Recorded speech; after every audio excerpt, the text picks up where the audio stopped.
"What's wrong?" the coachman anxiously asked. "Shall I stop?" "No, drive on." "Shouldn't I take you to a druggist?" "No, thank you." The droshky stopped more often than it moved, impeded by dray wagons loaded with lumber and sacks of flour, and by huge moving vans. The dray horses stomped their thick legs on the cobblestones, and the stones gave off sparks. At one spot they rode by, a horse had collapsed. For the third time that day, Yasha passed the bank on Rimarska Street. This time he did not even glance at the building. He had given up his interest in banks and money. Now he felt not only dread, but disgust at himself. So strong was the sensation that it produced nausea. Maybe something's happened to Esther, he thought suddenly. He remembered a dream he had had, but just as the dream began to take shape, it slipped from him without leaving a trace. What could it have been? A beast? A verse from the scriptures? A corpse? There were times when he was tormented nightly by dreams. He dreamed of funerals, monsters, witches, lepers. He would awaken drenched with sweat, but these weeks he had dreamed little. He would fall asleep exhausted. More than once he had awakened in the same position in which he had fallen asleep. Yet he had known that the night had not been dreamless. Asleep, he led another life, a separate existence. From time to time he would recollect some dream of flying, or some such stunt contrary to nature, something childishly preposterous based on a child's misunderstandings, or perhaps even on some verbal or grammatical error. So fantastically absurd would the dream have been that the brain, when not asleep, simply could not sustain it. He would remember and forget it at the very same instant. As soon as he got out of the droshky, he became calm. Slowly he mounted the stairs, supporting himself on the banister. He had neither his house key nor his skeleton key with him. If Magda was not at home, he would be forced to wait in the hall. However, the janitor, Anthony, had a key. Before knocking, Yasha listened at the door. There was no sound. He began to knock, but no sooner had he touched the knob than the door swung open. When he walked into the front room, he beheld a horrible sight. Magda was hanging from the ceiling, an overturned chair beneath her. He knew immediately that she was dead. Instead of crying out or hurrying to cut her down, he just stood there and gaped. She had only a petticoat on. Her feet were naked and had turned blue. He could not see her face, only her neck with the bun of hair. To him she looked like an oversized doll. He wanted to move, to go and cut her down, but he continued to stand there as though helpless. Where was there a knife? He must summon help, he knew, but he felt ashamed to face the neighbors. At last he threw open the door and cried out, "Help!" His cry had not been very loud, and no one responded. He sought to increase the volume, but could not. A childish urge to flee almost overcame him, but instead he opened the door of a neighboring apartment and called, "You must help me. Something terrible has happened." The apartment was full of barefoot, half-naked children. Near the kitchen stood a stout, flaxen-haired Gentile woman who turned her sweat-stained face to him. She had been in the act of peeling an onion. Seeing him, she asked, "What's the matter?" "Come, I need help, Magda," and he could not speak further. The woman followed him into his apartment and immediately began to moan. She gripped his shoulders. "Cut her down! Cut her down!" she commanded. He wanted to do as she bid, but the woman clung to him, shrieking into his ear, still holding the paring knife and the onion. Yasha's ear was almost sliced off. Soon other occupants of the house rushed in. Yasha saw one of them fumble with the rope, lift Magda up, loosening the noose and passing it over her head. All this time he stood immobile. Now they were busy attempting to resuscitate her, rotating her arms, pulling her hair, dousing her with water. Each minute more people came in. The janitor and his wife were already there. Someone ran to fetch a policeman. Yasha could not see Magda's face, only the slack body which yielded to all treatment with the unresisting flaccidity of the dead. A woman pinched the corpse's cheeks and then crossed herself. Two old hags threw themselves into each other's arms, appeared to be conspiring silently. Only then did Yasha become aware that there was no sound from the other room. he walked into the room and found all 3 animals dead. Apparently, Magda had strangled them. The monkey lay with eyes open. The crow, enclosed in its cage, looked as if it had been stuffed. The parrot was on its side, a drop of dry blood on its beak. Why had she done this? No doubt to prevent the creatures from crying out. Yasha tugged at someone's sleeve to show what had happened. The policeman was already in the apartment. He pulled out his notebook and wrote down what Yasha told him. There were other arrivals, a physician, a civilian official, another policeman. Yasha expected to be arrested momentarily. He wanted to be taken to prison, but the officials left, their only admonition being that the corpse was not to be touched. And now the rest of the men left and returned to their jobs. One was a cobbler, another a cooper. Only 2 women remained, the stout woman who had been peeling the onion, and a white-haired crone with a face sprinkled with warts. The body had been placed on one of the beds, and now the stout woman turned to Yasha. She'll have to be laid out, you know. She was a Catholic. Do whatever's necessary. We must notify the parish. The Russians will want to perform an autopsy. Then at length they left Yasha alone. He wanted to go to Magda in the bedroom, but was afraid, his childhood fear of the dead returning. He threw open the windows as if to keep in touch with the courtyard, and left the front door ajar. He dared not see the animals again, though he wished to, afraid of their silence also. The stillness of death hung over the apartment, a silence pregnant with strangled screams. But in the corridor there was still a buzzing, voices whispering. Yasha stood in the center of the room and looked through the window at the pale blue sky where a bird soared. Suddenly he heard music. A street musician had come into the courtyard. He was playing an old Polish melody, a ballad of a girl who had been abandoned by her lover. Children gathered about the musician, and oddly enough, Yasha was grateful to the organ grinder. His tune had banished death's silence. As long as he played, Yasha could face Magda. He did not approach the bed immediately, but remained standing at the threshold of the room. The women had covered the dead girl's face with a shawl. He hesitated a moment and then walked over and raised the shawl. He did not find Magda, but an image molded of some lifeless substance, wax or paraffin, nose, mouth, features, all unfamiliar. Only the high cheekbones retained some resemblance. The ears were white as bone, the eyelids were puckered, as though the eyeballs beneath had already withered. On the throat was a bluish-brown bruise from the rope. Her lips were silent, and yet she was screaming, a cry such as no mortal could long endure. Swollen and cracked, the mouth shouted, "Look what you have done to me! Look! Look!" Yasha wanted to cover her face, but his hands were paralyzed, and he could not move. Presumably, this was the same Magda who had quarreled with him that very morning, had later brought him a pot of water from the pump. But that other Magda could be asked forgiveness and mollified. This one, lying here limp on the bed, had passed into eternity, cutting herself off from good or evil. She had transcended the abyss that could not be spanned by a bridge. Yasha touched her forehead. It felt neither cold nor warm, but beyond temperature. Then Yasha raised one of her eyelids. The pupil seemed that of a living person, but it stared at nothing. It was not even looking into itself. Subchapter 3. A hearse arrived, and Magda was carried out.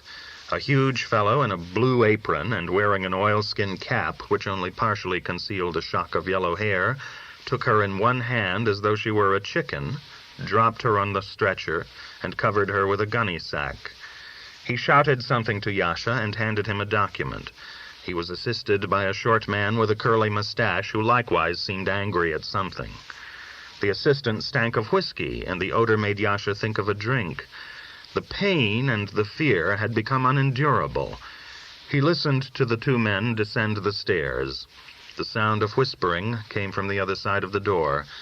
Generally, the relatives hid the corpse from the officials, seeking to avoid an autopsy. Yasha realized he should have made some sort of arrangements with a priest, but everything had happened too quickly. He had just hung around, doing nothing. The neighbors were talking about him, he knew, astounded at his odd behavior. He had not even accompanied Magda's body to the hearse. A childish shame had overwhelmed him.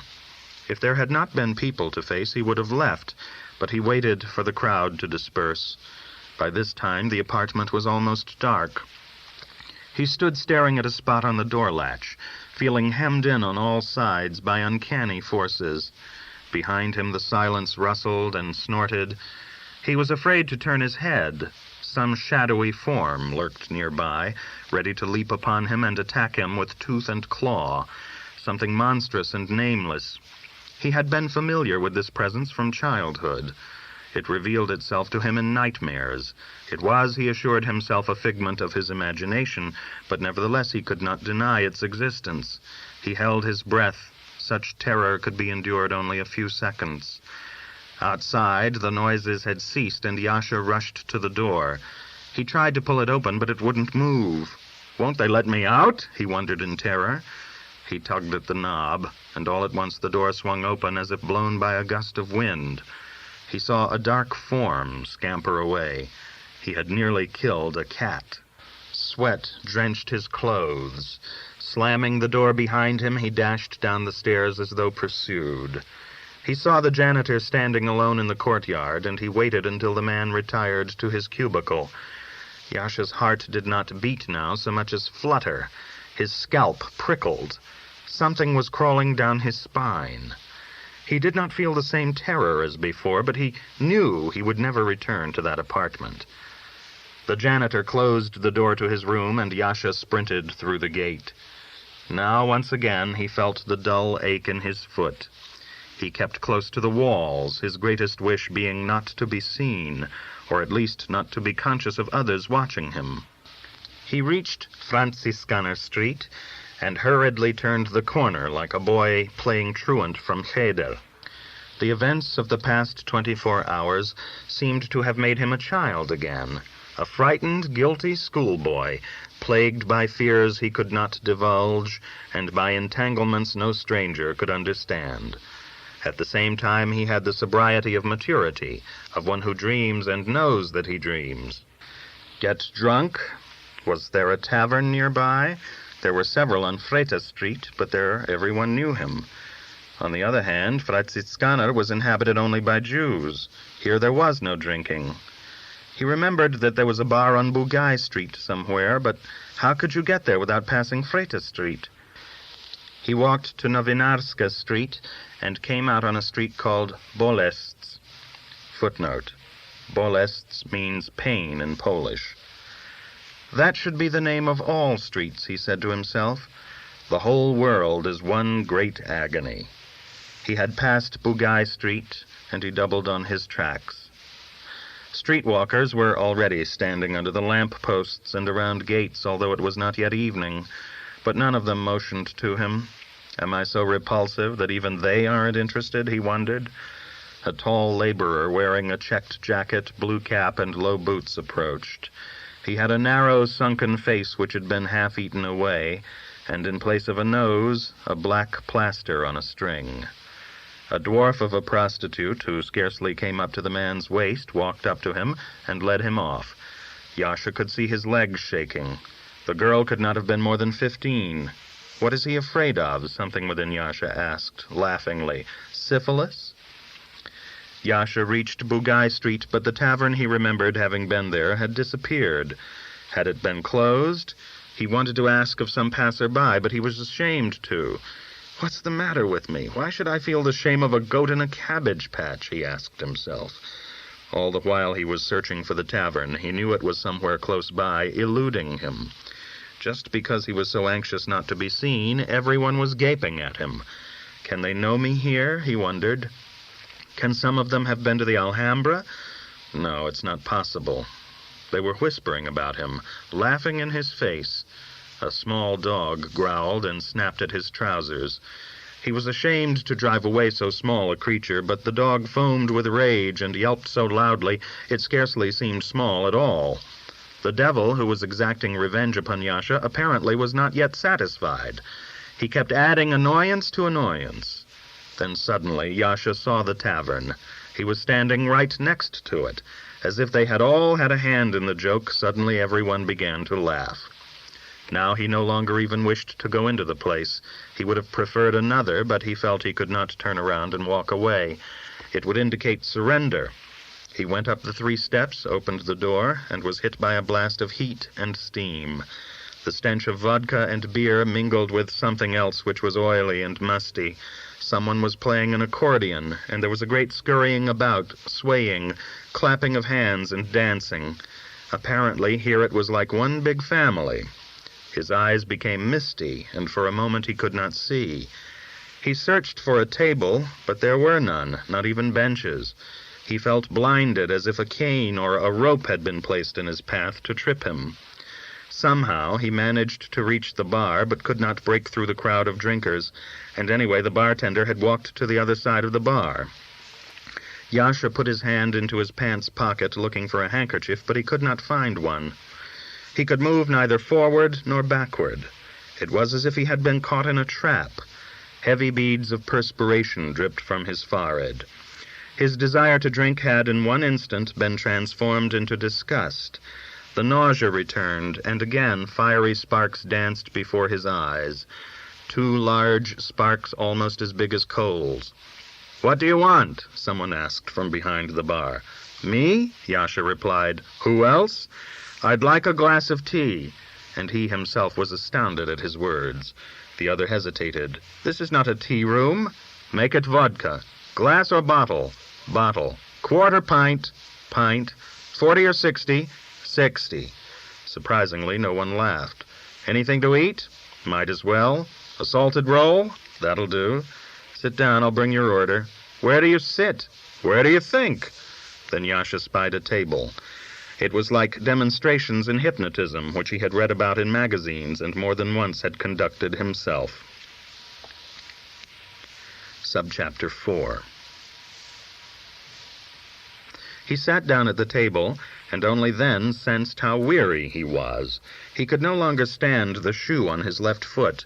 He put his hand under the table and tried to undo the lace. He recalled a passage from the Pentateuch. "Behold, I am at the point of dying, and what profit shall this birthright give me?" Suddenly the fear, anxiety, embarrassment left him.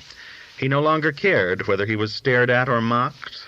He was unable to untangle the shoelace, and he pulled at it so vigorously that he tore it. He removed the shoe, and the sock gave off a noxious heat. "Yes, it's getting gangrenous. Gangrenous. I'll join her soon." And as he felt his foot, it swelled as the dough of which the barber had spoken earlier that day. What time does this place close, I wonder? Not early. He desired to do only one thing, sit and rest. He closed his eyes and enveloped himself in the darkness of his being. Where was Magda now? What was being done to her? They must have already dissected her body. Students learning anatomy. He slumped as though from the burden of the horror. What would her mother say, her brother? So much punishment at one blow. Someone brought him a bottle of vodka and a glass, along with a basket of salted rolls.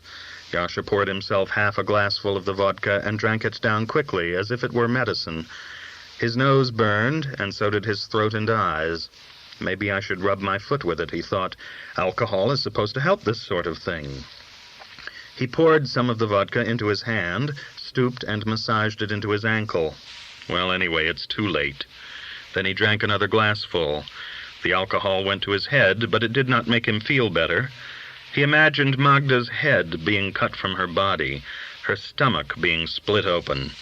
And only a few hours before she'd brought a chicken from the market to prepare for his supper. Why did she do it? Why? Something within him screamed. He had left her before. She had known all his secrets. She had been tolerant of him.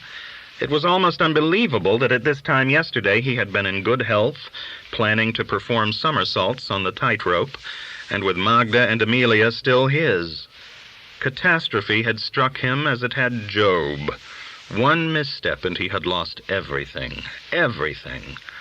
There was only one way out now. It was time to see what lay on the other side of the curtain. But how? Throw himself into the Vistula? But it would be dreadful for Esther. No, he could not leave her a deserted wife. The very least he could do was arrange for her to remarry. He could scarcely keep himself from vomiting. Yes, death was his master. Life had cast him to the winds. He held the bottle in his hand, but could drink no more. He sat there blind, his lids shut. The accordion did not stop playing the old Polish mazurka. The din in the tavern became even louder. He had already resolved to die, but nevertheless he needed a place to spend this night. Something still required thinking out. But where could he go with his injured foot? If it were only day. By now everything had shut down. A hotel? Which one? And how could he go there with his foot in this condition? He was unlikely to find a droshky in the neighborhood. He wanted to put his shoe on, but it had vanished. He felt around for it with his toe, but it wasn't there. Had someone stolen it? He opened his eyes and saw all about him in the tavern wild eyes and flushed faces. Hands waved, bodies reeled, feeble arms sought to do battle. There was much kissing and embracing. The waiters, dressed in grimy aprons, came and went, bringing food and vodka. The accordionist played, his black hair and thin mustache almost touching his instrument, his eyes screwed up tight, his expression rapturous.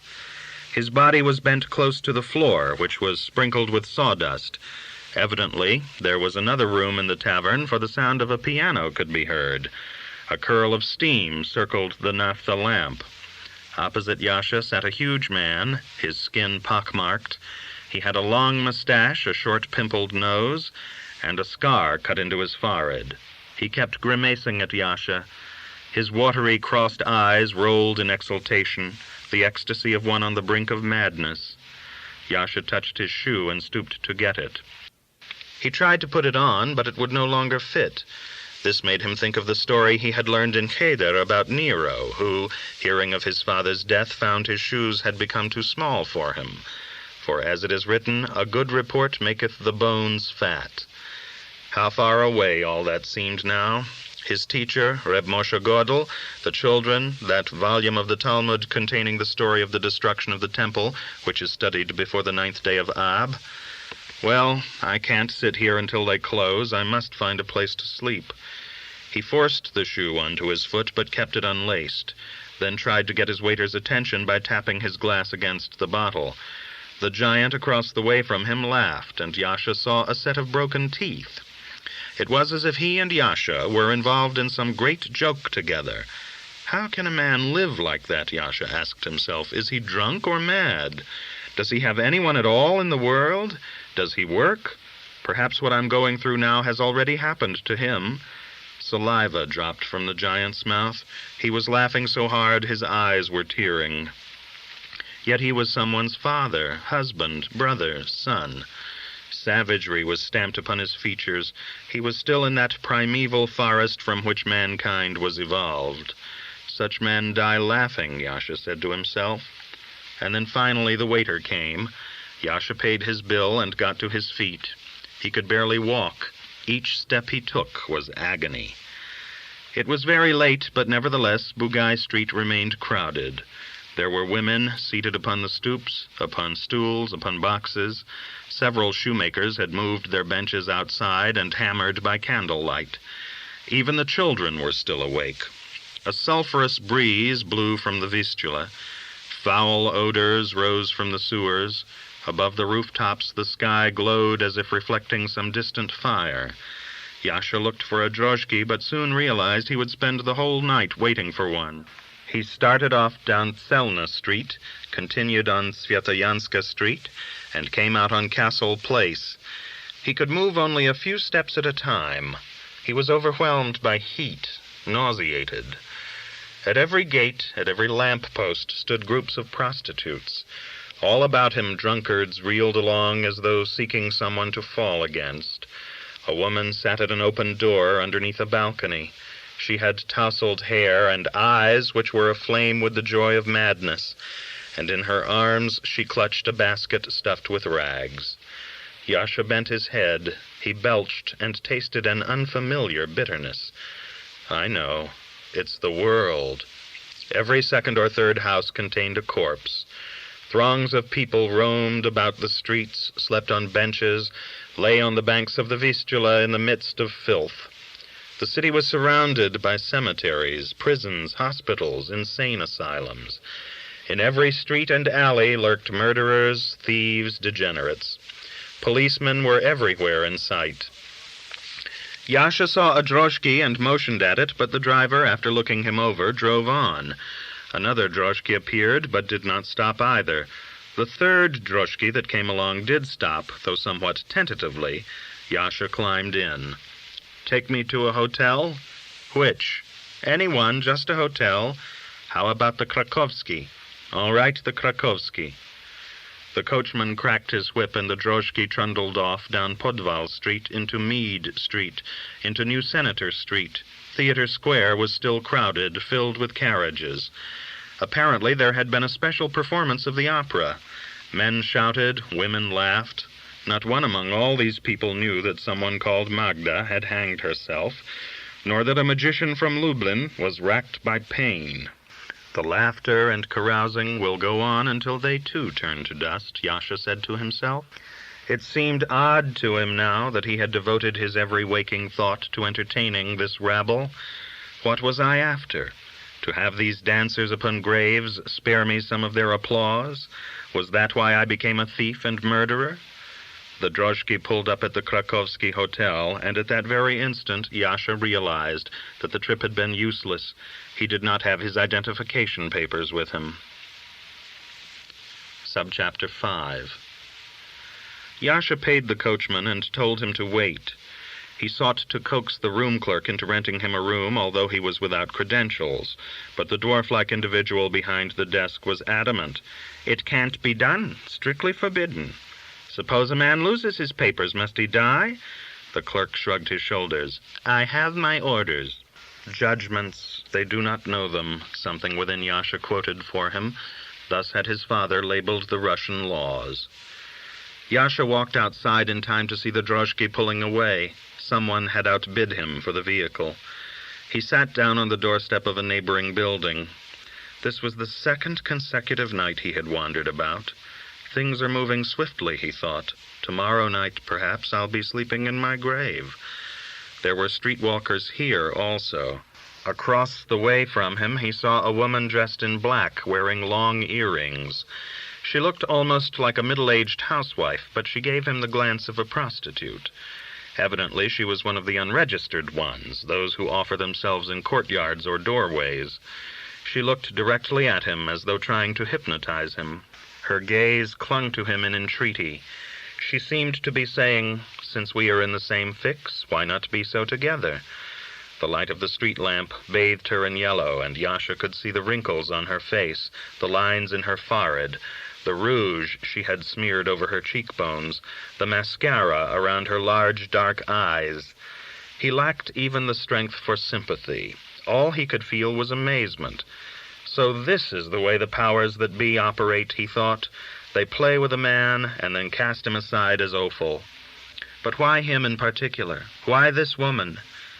How was she worse than those pampered ladies who sat in the boxes at the opera and looked down at the audience through their lorgnettes? Was everything chance? If so, then chance was God. But what was chance? Was the universe chance? If the universe was not, could only a part of it be chance? He saw a droshky coming and beckoned to the driver. The droshky stopped, and he climbed in. The woman across the way watched him reproachfully. Her eyes seemed to be saying to Yasha, "Will you forsake me also?" The coachman turned his head, but Yasha could not think of what to tell him. He wanted to go to a hospital, but he heard himself saying, "Niska Street." "What number?" "I don't remember the number. I'll direct you." "All right." He knew that it was madness to visit the yellowish woman and her brother, the pimp from Buenos Aires, at this time of night, but he had no alternative. Volsky had a wife and children. Yasha realized he could not barge in on him in this condition. Maybe I should wake Amelia, he thought. No, even Zeftel won't be pleased to see me. He played with the notion of catching a train to Lublin, but decided against it. He must arrange Magda's funeral. He could not just abandon the corpse and run. Anyway, the police undoubtedly knew that it was he who had broken into Zarushki's house the night before. It would be better to be arrested here in Warsaw than in Lublin. At least Esther would be spared the sight. Besides, Bolyak was waiting in Piask. Had he not warned Yasha years ago that he would kill him? The best solution would be to leave the country. Maybe go to Argentina, but not with his foot the way it was. The Drozhki traveled along Tlamatska Street, Lyeshna Street, and then on to Iron Street. There it turned into Smocha Street. Yasha did not doze off, but sat hunched up as though chilled by a fever. Now he was more concerned about the impropriety of visiting Yentl at this hour, and about the shame of exposing his situation to her and her hosts, than with sorrow for Magda, or the fear of losing his foot. He took a comb from his pocket and ran it through his hair. He adjusted his tie. The thought of his financial predicament frightened him. A funeral would cost several hundred rubles, and he had nothing. He could sell his team of horses, but the police were after him and would arrest him the moment he set foot in the apartment on Freyta Street. The wisest course would be to surrender to the police. He would receive everything he needed, a place to sleep, medical attention. Yes, that is the only solution, he told himself. But how should he go about it? Stop a policeman? Ask to be driven to the police station? Crowded as the other streets had been with officers of the law, now there was not a single one about. The street was deserted, all the gates locked, all the windows shut. He thought of telling the driver to take him to the nearest police headquarters, but he was too ashamed to do so. He would think me mad, Yasha decided. Just the fact that I limped made him suspicious. Overwhelmed though he was by anxiety, Yasha could not rid himself of his pride and vanity. The best solution of all is death. I'll put an end to it, and perhaps this very night. He suddenly grew calmer, his decision made. It was as if he had stopped thinking.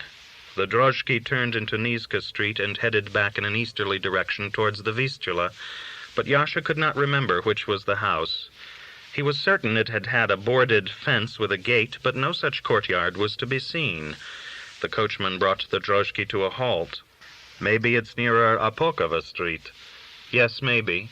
I can't turn around.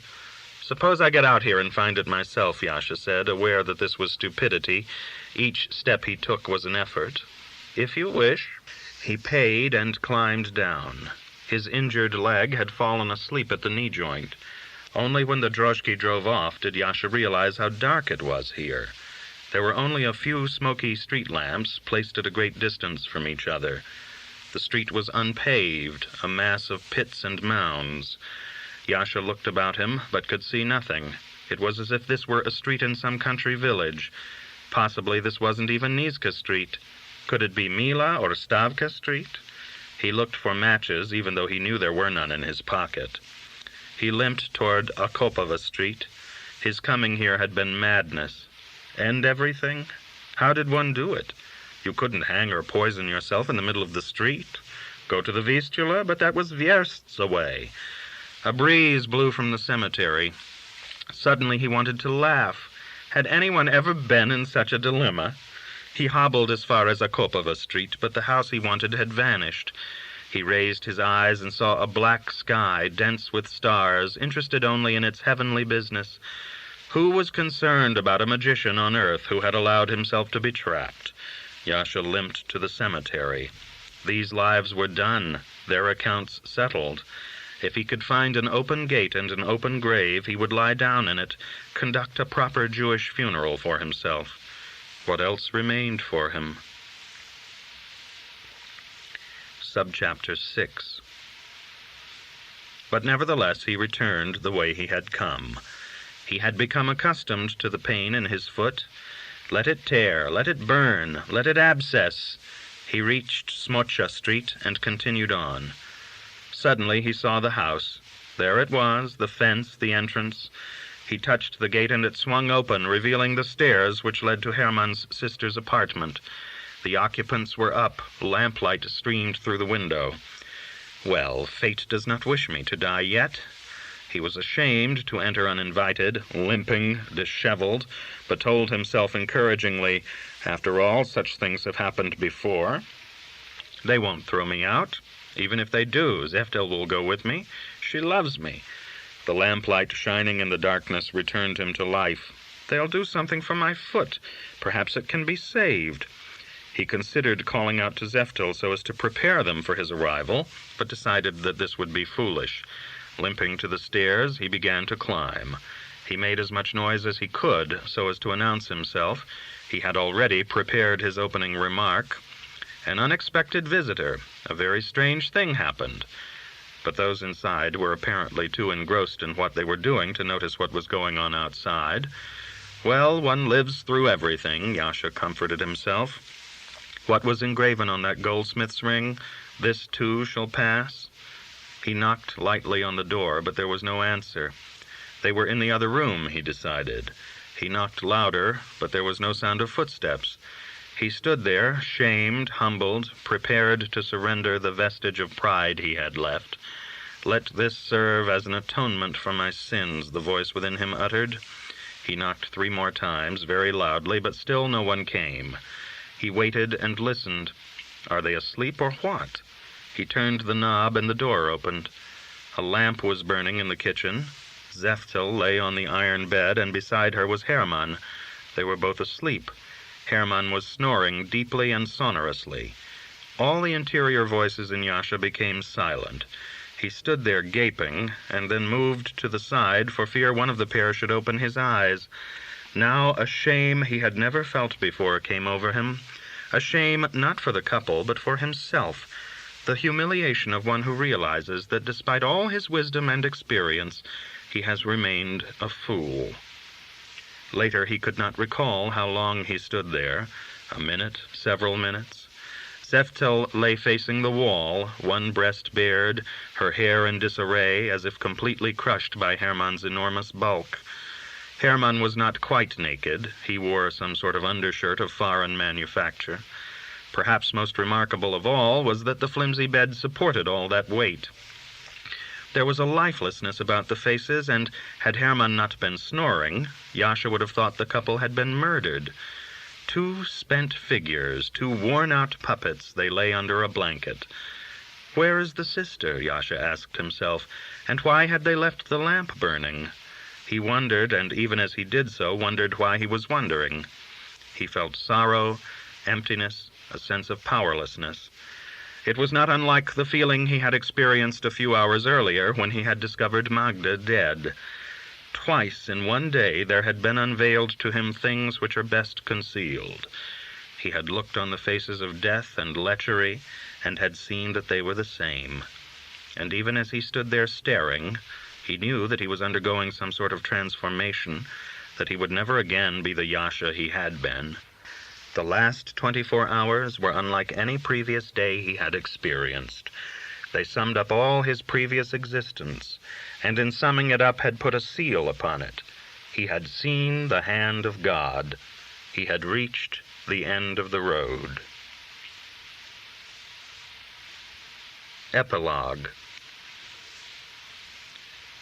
3 years had gone by. In Esther's front room, she and 2 seamstresses were noisily putting the finishing touches to a wedding gown. The dress was so voluminous and had so long a train that it occupied the entire work table. Esther and the girls bustled about like dwarves constructing a suit of armor for a giant. One girl basted, the other sewed on tape. Esther, wielding an iron, pressed out the wrinkles between the flounces, constantly testing the iron with her finger. From time to time she sprayed water from a jug on the spot she was about to press. Although she did not perspire easily, even in hot weather, her forehead was beaded with drops of sweat. What could be worse than burning a hole in a wedding gown? One brown stain and all the work would have been for nothing. Nevertheless, Esther's black eyes twinkled. Despite her small hand and her narrow wrist, she handled the iron firmly. She was not one to scorch a dress. Every now and again she glanced out of the window that looked into the courtyard. The small brick structure, or, as Esther thought of it, prison, had stood there for more than a year, but she still had not become accustomed to it. At times she would forget momentarily what had happened, and would imagine it was the Feast of the Tabernacles, that an arbor had been erected outside. Generally, she kept the curtain of this particular window drawn, but today she needed the daylight. The 3 years had aged Esther. The skin under her eyes had webbed, and her broadening face had acquired an overripe ruddy color. Her head, as always, was kerchiefed, but now those hairs that could be seen were gray rather than black. Only her eyes remained youthful and glistened like black cherries. For 3 years she had carried within her a heavy heart.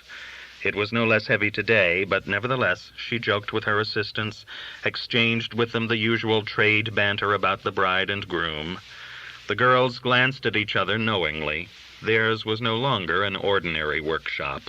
Not for one moment was it possible to ignore the presence of the small, doorless house with its tiny window, behind which sat Yasha the Penitent, as he was now known. The first appearance of this phenomenon had created great excitement in the town. The rabbi, Reb Abraham Eiger, had summoned Yasha to him and had cautioned him against doing what he planned. True, a hermit in Lithuania had had himself bricked up, but pious Jews were opposed to that sort of thing. The world had been created for the exercise of free will, and the sons of Adam must constantly choose between good and evil. Why seal oneself in stone? The meaning of life was freedom and the abstinence from evil. Man deprived of free will was like a corpse. But Yasha was not so easily dissuaded. In the 1.5 years that he had been doing penance, he had learned much. He had engaged a tutor to instruct him in the Mishnah, the Agadas of the Talmud, the Midrash, even the Zohar, and produced for the rabbi a variety of prototypes, saints who had had themselves put under restraint for fear they would be unable to resist temptation. Had not a holy man put out his eyes so that he might not look at his Roman mistress? Had not a Jew in Shebreshen sworn himself to silence for fear of uttering a word of slander? Had not a musician from Kovle feigned blindness for 30 years to avoid gazing upon another man's wife? Harsh laws were merely fences to restrain a man from sin. The young men who were present at Yasha's debates with the rabbi still discussed them. It was hard to believe that in a 1.5 years this charlatan, this libertine, had absorbed so much of the Torah. The rabbi disputed with him as with an equal. Yasha had remained firm in his resolve. Finally, the rabbi had placed his hand upon Yasha's head and had blessed him. "Your actions are intended for the glory of heaven. May the Almighty help you." And he had presented Yasha with a copper candlestick so that he might light a candle at night or on overcast days. In the taverns of Piask and Lublin there had been much wagering on how long Yasha would endure his living grave. Some had estimated a week, others a month. As for the municipal authorities, they had debated the legality of Yasha's actions. Even the governor had been kept informed. Yasha had calmly seated himself in a chair, and Esther's house had been overrun by hundreds of observers as the masons worked. Children had climbed trees and had sat perched on rooftops. Pious Jews had come forward to speak with Yasha and discuss his motives, and equally pious matrons had attempted to dissuade him from his course. Esther also had wept and entreated until her voice was hoarse.